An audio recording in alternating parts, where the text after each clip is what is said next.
Hi. Today, a few weeks ago, I built a power supply and got it finished and done. Took me the longest because I had to reorder a meter. The meter had a resistor that was sheared off of it. I lost that resistor, and plus, if I did have that resistor, I wouldn't know its resistance value because it would be so tiny. Because the new one I had gotten, it was one of those super tiny ones. With the wire that's so tiny in that you have to have a microscope or so to even know what it is. And plus also, I'd have to try to find around to find a through hole component. The thing did have a holes for putting through hole resistors in. Maybe that's for the 200 volt one. Maybe the 200 volt one can't have surface mount resistors for what that was because of its voltage range. So what they did is they put two different areas. I wish they had done is gone with the through hole so it would stay in place and it would have never come off. Because sometimes surface mount stuff, if they get dropped on the floor or banged around, they can whip right off the board. It's because the solder on there is not that strong on there because it's going to just two pads. That's all it is, just two pads. If it was leads, it would stay on there because it's more stable and more reliable. Anyway, enough about that. I was also thinking about doing constant current. And I was to do that, and I found out it made the regulator very unstable. It made it where the voltage would actually go down to less than 1.25 volts, which my circuit should not be doing. And it's not the regulator; it's actually the circuit, because I guess in that it's limiting the current on it. It's like a resistor, and that current on there just gets so limited that the regulator can't handle it very well. I guess if you wanted to handle the regulator going below that and going to wrong voltages for resistors, then probably do that. But I'm not going to do that. I'm just going to keep it very simple and easy. I didn't like that idea of it in there because anyway, to have more stuff added onto it, and it's not on a board, it's just a bunch of wire rat nest. I know that I found off a Test Equipment Depot, there was this company called Elinco who makes electronic stuff and like that, electronic equipment. They made a power supply kit, and on it, when you designed it, there was no circuit board. Well, I bought that a long time ago, and the version I got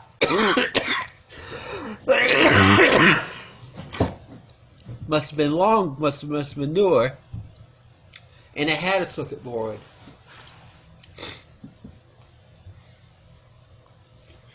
In fact, that one there went down to 0 volts. It had a special circuit that made it go down to 0 volts. So we're going to go over the schematic. We're going to go over testing it. And we're going to go over why I chose what I chose. Now, let me see if I can put it up. I'm going to see if I can flip this thing. Can I flip the thing wrong? I don't see no flip button here, so it looks like I'm going to have to wait to process this video and process this step, then return. Okay, here it is.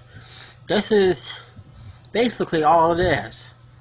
There's 2 meters here. The 2 meters, so it says ammeter, is actually a voltmeter.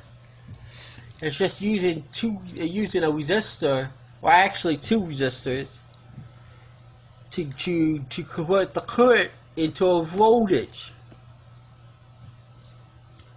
by measuring the voltage drop across them. I chose 2.5 ohms at 15 watt. If I knew that all electronics had like a 1 ohm 50 watt resistor like they did, I don't know if at the time when I ordered parts, when I first ordered stuff, if they didn't have it in stock, and right after I ordered it, like a day later, it was just added. If it was, I would add it onto there, because it's best to get the highest wattage for your shunt resistor for this ammeter. This is so that it doesn't matter, so that if it draws a lot of wattage, it draws a lot of current from it, these resistors will not break. Usually, if you're just powering projects from them, it's not going to break. It's just gonna, oops, I put my finger over the camera lens. It's just gonna work without it. And then if it's low wattage, it still will work. Just that those resistors won't be making a sweat. And those resistors are half ohms at 15 watt. Since that's what all electronics had at that time I was looking around for a resistor. Even in the catalog, they didn't have the 1 ohm at 50 watt listed. Even today, I think. So it might have been there at that time. This regulator right here is a 7805. But I'm using the overly, how did I say this? Oversized LM7805 regulator. Because it's in the metal can, as you'll see when I show it to you. It's the one I had leftovers for my phone charger. That regulator is expensive, and it does heat up.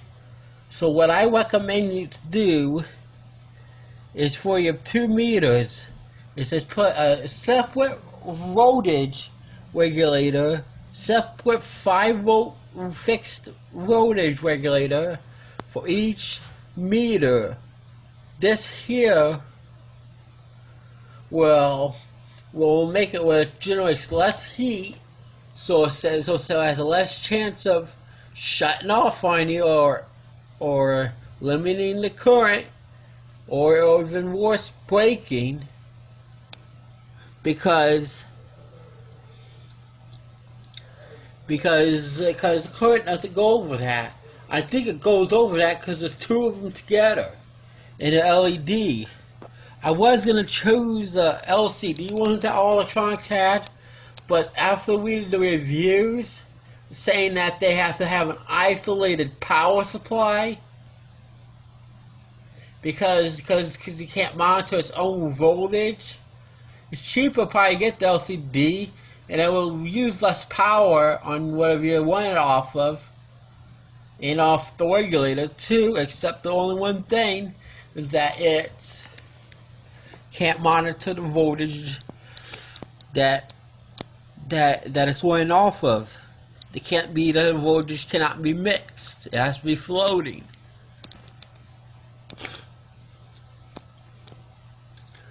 So for example, if I took this regulator here and hooked it up to there, it's probably gonna give me a bad reading on it. I might have 5 volts that might give me, who knows, maybe 3.6 volts.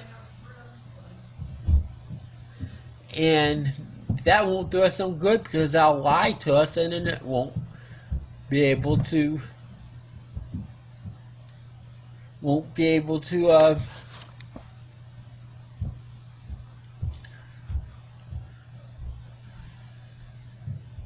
what I'm trying to say the word. Won't be able to know what the voltage is. So I didn't wish that getting that. So I just got these two meters here that were LED, and they're not cheap. They're like $15 each. And if you want to get one for voltage and current, you got two of them. You're gonna get $30 for the whole thing, and that's what will make your power supply cost the most. Is these meters. Anyway, right here is a filter capacitor. It could be anything between 470 or higher. I went to the one of 105 degrees Celsius high weighted capacitor that was with the highest capacitance and highest voltage, which was 50 volts. And it was a 680 microfarad one. The fuse here says it's half. Oh, it doesn't say it's half. It says it's 1 amp. Good thing I changed that. Oh yeah, my other one I had it there. It was half amp. Wanted it to be 1 amp because these meters gonna take up some current. Probably take up 100 milliamps or so. The fuse may never blow, who knows.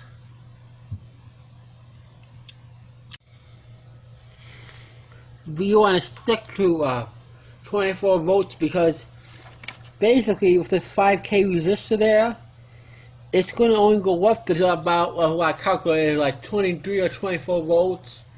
So if you get a little bit over 24 volts, if you do fine. But the thing is, you don't want going more voltage on it's not going to affect how high or how high you can go with it, because it's regulating it. It's not like a voltage divider, which doesn't stay the same all the time. And your voltage must be high enough, must be 1.5 volts greater than what you want your output voltage to be. Otherwise, you can't get to that. It'll just get to how high it can get, and that's it.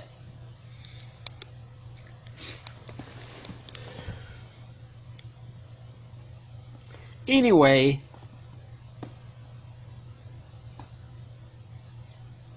speaking about that pot, I had to tell you this. I ordered a precision multi-ton pot from our electronics.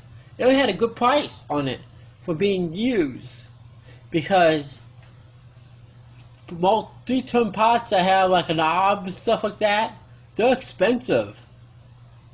They're not cheap. For all electronics, what they want for it? $1. I think that's cheap for a 2-ton pot, because then that means that when you try to turn it this way, you have to carefully turn it. If you do a single-ton pot, you have to carefully turn it. You just can't turn it at some sort of speed you want to. Where if you have a 3-ton pot, you can turn it some more and it won't actually wham it over to the end and then be maxed out. I like that idea, and that's better than the power supply I had before. But the one I had before had a fine and coarse potentiometer on it, knobs on it, which means they weren't using a high quality pot like that one. They're using something less. And at the time I ordered it, it said on the page, on the web page, it said flattened shaft. The one I got was a round shaft. But all electronics are nice enough to send me the one at the flattened shaft. But the good thing is, I have an extra one just in case if I want to build it again for one I could sell. I can do that.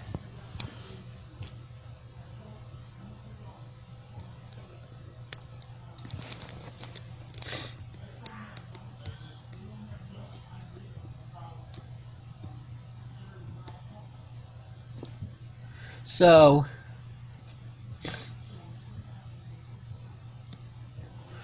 that's how that works. We'll go over here pretty soon, and we're going to go over there and turn on. We'll put a load. We'll put a 500 ohm load on 5 volts and see if we get 10 milliamps on our output. Let's see if we get a 10 on there. On the display.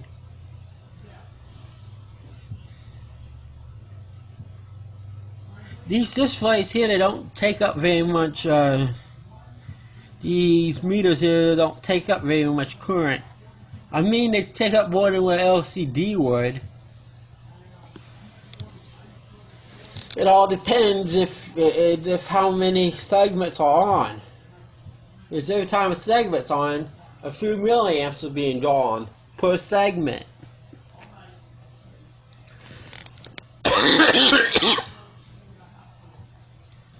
Per segment, and that's why I was going to run off of batteries, but the thing is, you have to get these expensive batteries like D or C if you want to get some, get to it last long. We don't want it to go dead real fast, because if you use like 3 9-volt batteries, not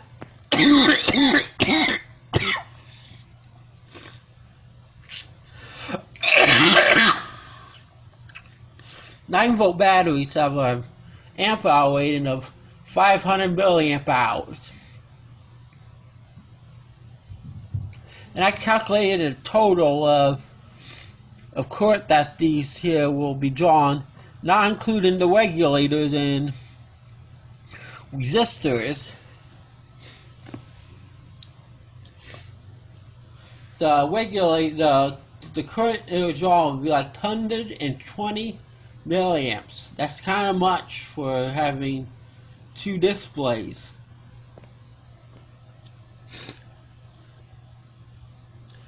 And according to that, when I calculated it out, it only lasts like 4 hours on batteries of 9-volt batteries, unless you get the D size or get lithium, the expensive lithium battery of 9-volt, maybe a little bit longer, but not too longer. It will be.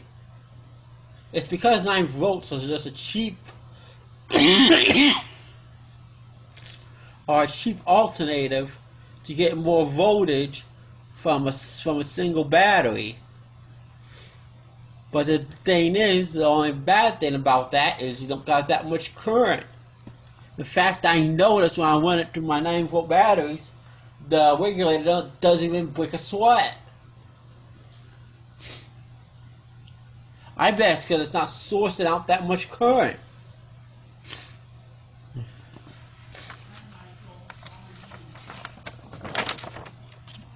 So now we're going to go over here .